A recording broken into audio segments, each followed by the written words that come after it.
मालूम हुआ कि उनकी लड़की मंदिर गई और जब से आई है तो उसकी जबान बाहर को निकल आई है और पेट तलक पहुंच गई है। मैं सोचने लगा कि जबान पेट पर लटक रही है, ये कैसे हो सकता है।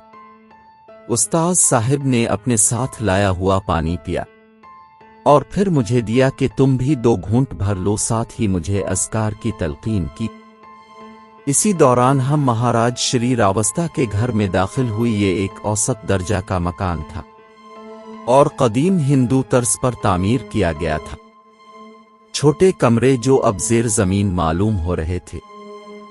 एक कमरे में दाखिल हुए जहां एक खातून माथे पर टेका लगाए हमें खुश आमदीद कह रही थी।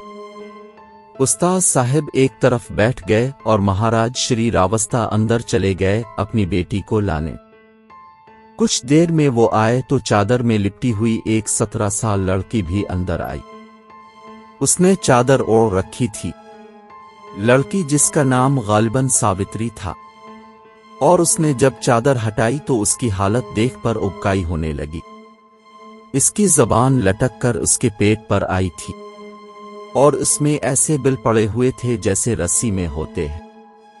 जबान ऊपर से मोटी और जाते जाते पुतली हो रही थी जैसे कोई कवी अलजुस्सा कीड़ा हुआ। इसके चेहरे पर फफूंदी निकली हुई थी और उसके नाखून बढ़कर उधर उधर को मुड़े हुए थे। महाराज कहने लगे कि शाह साहिब, इसके नाखून काटते हैं तो सुबह फिर निकल आते हैं।